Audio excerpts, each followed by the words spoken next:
ముందు జరిగిందంతా మర్చిపోకపోతే ప్రశాంతంగా ఉండలేము. Just relax.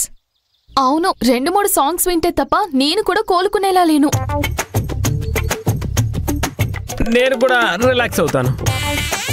ఏమండి లేవండి.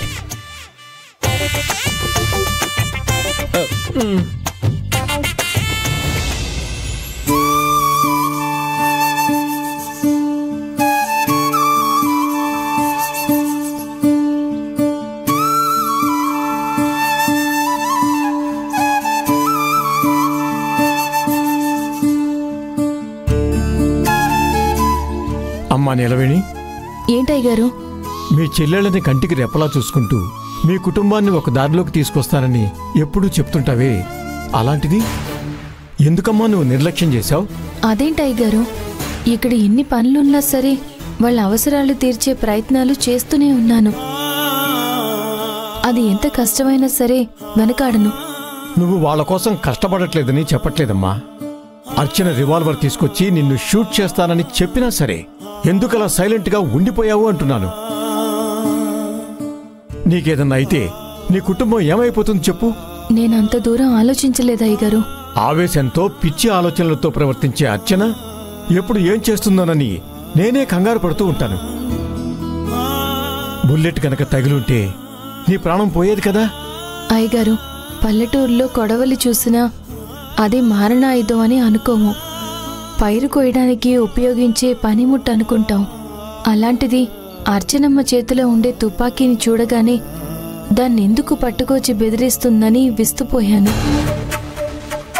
అప్పటి వరకు నాకు భయం లేదు, కానీ నన్ను కాపాడడానికి తారక్ సార్ అడ్డుగా నిలబడేసరికి అప్పుడు భయం వేసింది. ఆయనకేమవుతుందోనని కంగారు పడ్డాను. నేను ఆయన్ని తప్పించే లోపే అమ్మగారు అర్చనమ్మని కొట్టారు. ప్రాణాపాయం జరగకుండా కాపాడగలిగారు. ఒక్క క్షణంలో ఘోరం జరిగిపోయేది. అదృష్టం కొద్దీ ఏమీ జరగలేదు. ఇలా జరిగిందేంటా అని ఆలోచించడం కన్నా తారక్ సార్ అంటే అమ్మగారికి ఎంత ప్రేముందో తలుచుకుంటేనే చాలా ఆనందంగా ఉందయ్య గారు. ప్రతి విషయంలో పాజిటివ్గా ఆలోచిస్తావు కాబట్టే నీకు అలా అనిపిస్తుంది. నిన్ను షూట్ చేస్తానని అరుచుకుంటూ వస్తున్న అర్చన్ని కాదంబరి ఎందుకు అడ్డుకోలేకపోయింది?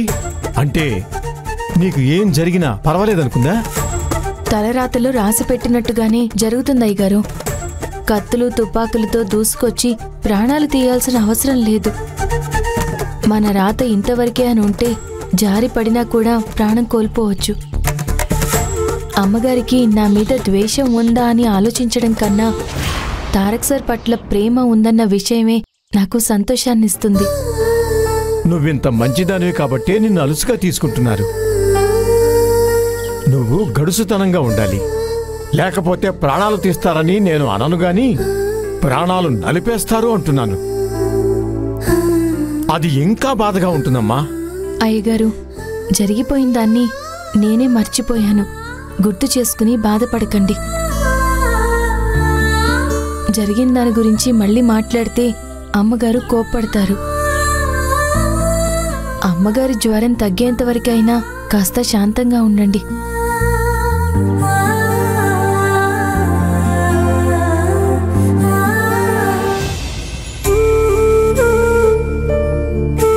నీలాంటి దాన్ని కోడలుగా భావించకపోవటం కాదంబరి కర్మ. తనకి ఏ దేవుడు మంచి బుద్ధిని ప్రసాదిస్తాడో చూడాలి.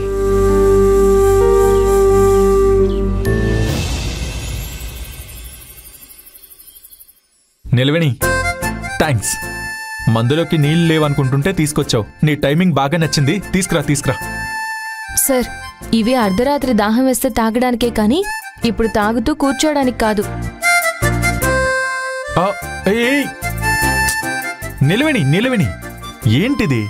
అక్కడ అమ్మగారు సమయానికి మందులు వేసుకున్నారో లేదో చూడకుండా మీరిక్కడ మందు తాగుతూ కూర్చుంటే ఎలా? నువ్వు కషాయం ఇచ్చి రమ్మంటేనే నేను వెళ్ళలేదు. అప్పుడు వెళ్ళినా బాగుండేదేమో సార్. ఇలా నన్ను కొట్టకుండా ఉండేవాళ్ళు. అదేం లేదు నిలవేణి, నేనే తప్పు చేశాను. I'm sorry. అయ్యయ్యో, మీరేం కావాలని చేయలేదు కదా సార్. సరేలే. సరే, ఇప్పుడు ఒక పెగ్గైనా ఇస్తావా లేదా? సార్, అమ్మగారికి ఒంట్లో బాగోలేదు. కొడుకుగా మీరు తన దగ్గరికెళ్ళి ఆమెని ఒళ్ళో పడుకోబెట్టుకుని 2 మంచి మాటలు చెప్పండి సార్. త్వరగా కోలుకుంటుంది. నిలవేణి, నిప్పుల మీద నడవమంటే నడుస్తాను. 2 అంతస్తుల మీద నుంచి కిందికి దూకమంటే చెప్పు, నేను దూకుతాను. అయ్యో, అదేంటి సార్? మరి లేకపోతే ఏంటి?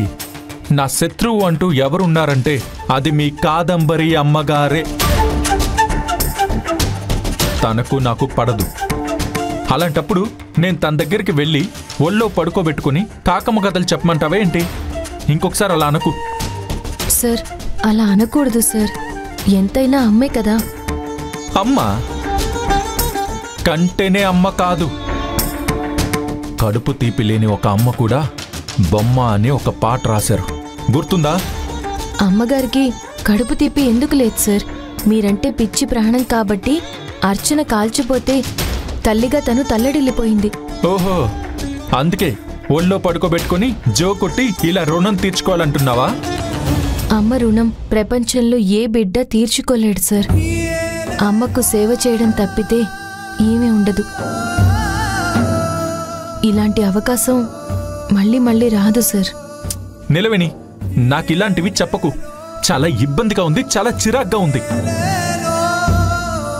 కావాలంటే భవిష్యత్తులో ఆమె మనసు కరిగినప్పుడు, నా అభిప్రాయం మారినప్పుడు చూద్దాం.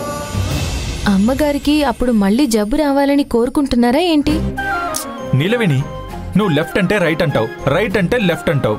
నీతో మాట్లాడడం కష్టం కానీ ఆవిడ గారు త్వరగా కోలుకోవాలని దేవుణ్ణి కోరుకుంటున్నాను. అలా అని కాదు సార్. ఒక్కసారి మీరు అమ్మగారిని పలకరించండి. మీ చేతి స్పర్శ తగిలినా అమ్మగారు పరవశించిపోతారు. నా కొడుకు నా బాగోగులు చూసుకున్నాడనేసి సంబరపడతారు. ఆ సంతోషమే తనని త్వరగా కోలుకునేలా చేస్తుంది. అబ్బా, నువ్విలా చెప్తుంటే నీ మీద కోప్పడాలో లేదంటే చిరాకు పడాలో అర్థం కావట్లేదు. దయచేసి నన్ను ఇబ్బంది పెట్టకు నిలవేణి. పదే పదే చెప్తే మాత్రం ఖచ్చితంగా ఫుల్ బాటిల్ తాగేస్తాను చెప్తున్నా. మందు సీసా బాటిల్ పక్కన పెడితే పోనీలే పాపమని నేను ఊరుకున్నాను. నువ్వు ఇలా మా అమ్మ గురించి చెప్తుంటే మాత్రం ఎంత తాగేస్తానో నాకే తెలీదు. సరే సార్, అమ్మగారికి ఒంట్లో బాగోలేదు. ఎప్పుడు ఏ అవసరం వస్తుందో తెలీదు. నేను వెళ్ళి చూసొస్తాను.